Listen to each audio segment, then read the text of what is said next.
Ladies and gentlemen, gather around. It's time for a little constitutional eulogy, American style. And our star tonight is a man whose mouth runs faster than the national debt, whose ego is fatter than a Pentagon paycheck, and whose grip on truth is slipperier than an oil lobbyist in a confessional booth. Let's talk about the emoluments clause. That's the part of the Constitution that says the president can't take bribes from foreign governments. Trump treated that like a Yelp review. Saudi Arabia, China, the UAE, any dictator with a gold-plated checkbook could rent a suite in Trump's hotel, and suddenly US foreign policy got more flexible than Lindsey Graham's spine. Freedom of the press, First Amendment.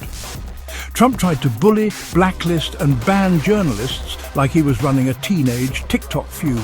Fake news, he cried, while spinning so many lies you'd think he was auditioning for Cirque du Soleil.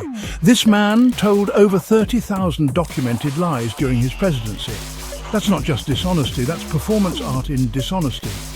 Remember Mueller? The investigation that slithered on like a soap opera but still managed to point out multiple counts of obstruction of justice. From firing Comey to pressuring staff to lie, Trump treated the Justice Department like it was his personal legal footstool. And of course, the big lie, the rotting cherry on top of this mouldy sundae. He incited an insurrection. "Stop the steal!" he cried, while launching a coup attempt in a diaper. He sent his followers to storm the Capitol like drunk Civil War reenactors, all because he couldn't admit he lost fair and square. You know who doesn't respect the peaceful transfer of power? Dictators, kings, tyrants, the exact folks the Constitution was designed to resist. And let's not forget his endless voter suppression tactics, lies about mail-in ballots, attempts to intimidate election officials. This guy treated democracy like it was a bad loan he could default on.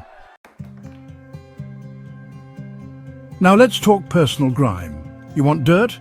This guy is a compost heap of scandal, convicted of sexual abuse, E. Jean Carroll case. That's not political theatre. That's a jury of citizens saying, yeah, that pig did it. Trump University, a $25 million settlement for defrauding students. A con man selling fake diplomas to the desperate. Sounds familiar? That's how he sold the presidency. Charity fraud, stole from a veterans charity. That's right. The man who wrapped himself in the flag, pickpocketed vets while saluting them, tax fraud and shady business practices, decades of grift, hidden returns, inflated assets to banks, deflated ones to the IRS. This guy's finances look like a monopoly board soaked in swamp water. He called people pigs, women he doesn't like, fat pigs, dogs, slobs, enemies, losers, scum, vermin. Hey Donny, Hitler used that word too, not the club you want to join. You want presidential dignity? This guy makes Nixon look like Mr. Rogers, and Nixon resigned. Loves the Constitution. Donald Trump says he loves the Constitution. That's like saying a pickpocket loves your wallet. He hugs the flag like a drunken prom date while gutting the republic behind our backs. He is the spawn of American exceptionalism and reality TV. A walking, talking constitutional crisis in a red tie and orange spray tan. A man who never read the Constitution, never respected the law, and never loved anything but himself. Now here's the truth, America. From a pissed-off ghost named Lysander Spooner and a fed-up loudmouth named George Carlin, government is supposed to protect your rights, not your ego. Liberty is not a brand, it's not a slogan, it's a birthright. And if you hand it to a grifter, don't be surprised when it disappears.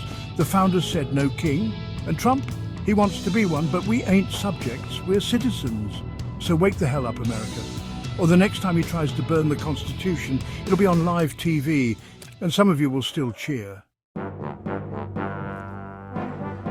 Now let's talk about military service.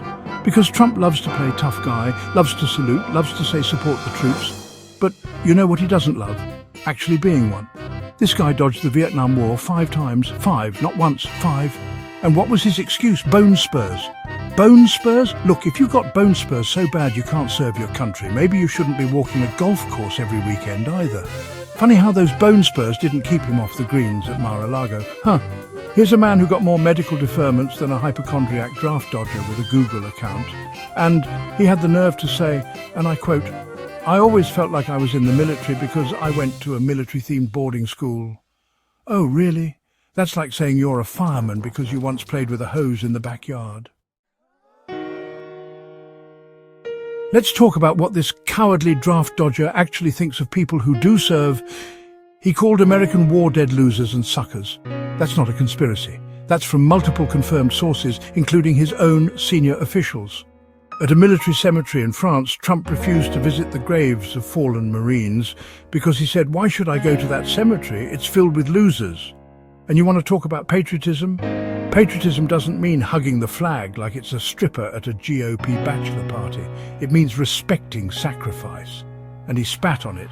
He attacked John McCain, a POW who sat in a Vietnamese prison camp for 5 years, by saying he's not a war hero. I like people who weren't captured. Let's pause right there. Trump's idea of bravery is tweeting insults from a golden toilet. John McCain got tortured for 5 years. Trump can't handle a subpoena. Using the National Guard as political props.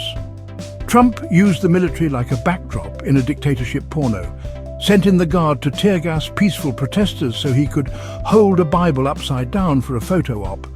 And no, the irony was not lost. Even Satan went, "Damn, that's blasphemous." He wanted tanks in the streets for his 4th of July party like it was Pyongyang's Got Talent. He idolized dictators, Kim Jong-un, Putin, Xi, because they had tough guys and uniforms and no rules. Veterans' health and welfare? Trump promised the moon to vets. You know what he gave them? A bag of hot air and a Trump coin. Meanwhile, his administration tried to cut programs, fought with the VA, and spent more time on his golf course than in veterans' hospitals. You can't fake integrity. You can't dodge the draft, insult the fallen, use the military as props, and then dare to call yourself a patriot. A real patriot defends liberty. A con man wraps himself in the flag to rob the register. Trump disrespected the Constitution, the rule of law, the truth, and our troops. He's a wannabe strongman with weak morals. A keyboard Rambo with a coward's heart. He's not a commander-in-chief. He's a commander-in-cheat. So if you're wearing the uniform, if you lost someone in war, if you ever saluted that flag with pride, just know this. Donald Trump pissed on that flag every time he opened his mouth. And he did it in the name of Jesus.